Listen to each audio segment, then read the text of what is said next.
I gotta say, young players, Deon here, aka Hoop Hunter. Hey, listen, I've been a youth sports advocate all my life. Growing up in the Parks and Rec department in the Dallas area, it just gave me a likeness, all right, for young players and see you do well. But listen, I want to say this to all of you who aspire to do well in athletics. I want you to hear it from my mouth. It's hard as HE double hockey sticks, okay? And it ain't for no chumps, all right? It ain't easy, all right? It takes more than hard work. It takes more than sacrifice.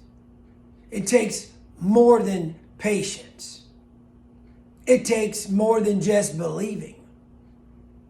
And it takes more than just commitment.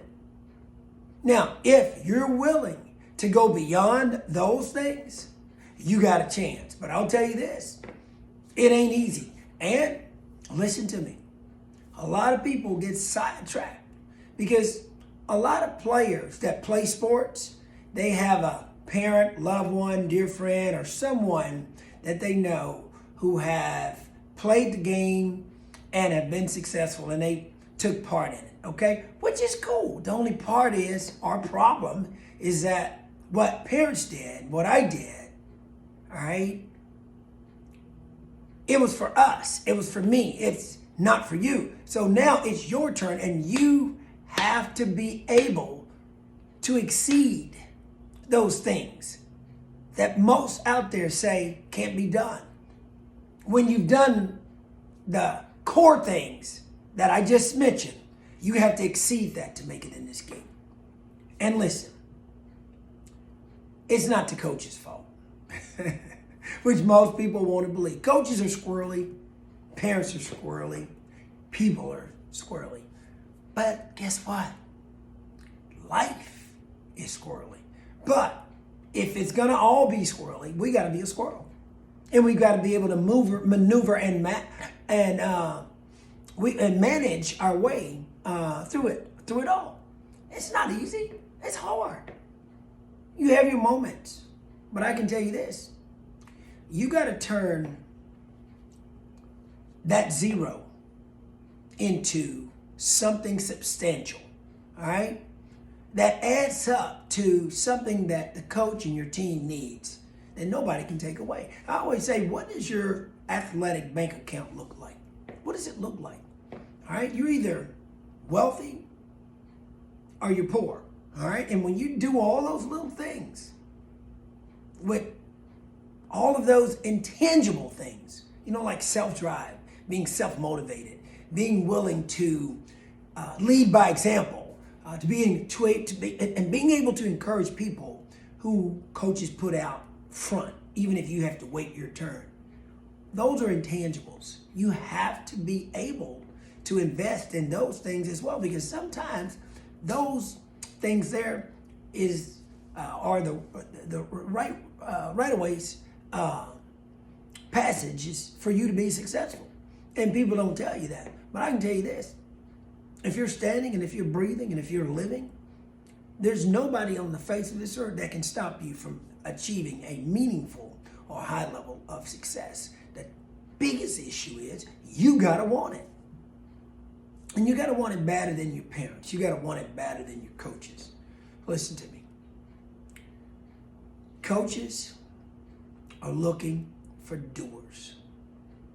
And you can believe all you want. You can have an inward aggressive personality, but your inward aggressive personality has to be demonstrated outwardly, consistently. And I always say to young people, what are you waiting for? All right? Are you waiting for someone to come unlock the doors for you to do it? You know what? You hold the key to your success. You say, well, no, you don't need an elevated degree. You don't need to be on the rock stars to make it. You don't have to play on select teams, AAU teams, club teams. What you need is to be self-driven and self-determined to give every day your best, but in a exceedingly way, in an abundantly way, one that differentiates you from your teammates as well as your opponents. Now, considering everything equal, when you practice, that's for the team, man. That's for the team. But if you want to get to a point to where you see the fullness of what God has put in you, you've got to continue to work on your individual craft. And you can do it from a team setting, you can do it from a small group setting, but I don't care which way you choose to do it. But I'm telling you, you're going to have to go the extra mile and keep investing in you, your skills, your mental attitude, your self-drive, your want-tos. Because right now, most people in the game, if you really think about it, most teams got one or two ball handlers. And most players can play one or two positions. Not exceedingly well, though. So that all the doors from, us old school players, we see doors open for all of you guys and girls continuously. It's like, which one do you want? Or I say, hey, have them all. Have them all. Be the kind of player that's so diversified, meaning your basketball portfolio is so diversified that you can dribble, pass, shoot, play multiple positions, and guess what? Be a great leader by example. So I want to encourage all of you today. This is not just a video. I'm just telling you to stop putting the ball in the hands of others, thinking that they're going to make your way straight in sports. You've got the key. You hold the key to everything you want to do. And there is not a man on the face of this earth that can stop you. God has put everything in you that you need. But what you got to do is, you got to get out here and you got to work your tail off. And you got to prove yourself and quit being, reluctant, all right? Reluctancy is kind of a word that I'm like, you better not ever talk to me about being reluctant. You with me? It doesn't get you anywhere, all right? But sitting on the bench. And I hate to see talented, gifted young players sitting on the bench when I know in my heart you got what it takes to do this. And quit looking at what your neighbor's doing and start focusing on what you can do. And I don't care if you have to wait your turn. Be motivated while you're on the bench. Be the first girl and guy to run out to the middle of the court, during a timeout and greet people. Clap like nobody has ever seen you clap. Get hoarse on that sideline. You constantly keep your engine warmed up because someday your number is going to get called. But will you be ready? If coach sends you to the checkout to check into the game, has to call you back. Hey, you know what? With the right self-motivating attitude, you come back saying to yourself, I'm good. But I know you're going to call my number. I'm good, but I'm ready. Coaches love that, man. That motivates them. It's those little bitty things like picking up pennies, man, that people don't do anymore that has value in life. You can become a millionaire if you pick up pennies. And sometimes God allows all these little bitty things, all right, to stand before you, but we keep walking over them because we're looking for something monumental that's going to lead us to glory. But your glory is you doing the work consistently and not being denied. But I'm going to tell you something. People are not denying you. You're denying yourself. You're denying yourself when you quit. You're denying yourself when you get injured and you start thinking, I'm not good enough. When you start thinking, oh, I don't think I can come back from this. Let me tell you something. Heroism, it comes from that girl and that guy overcoming all kind of obstacles with a self-encouraged attitude that says, you know what? I will not be hindered, slowed down, put to shame, and second guess myself about what it is I know I've been called to do. God has a plan for you, and you're where you're supposed to be. But you got to get after it. Quit letting people,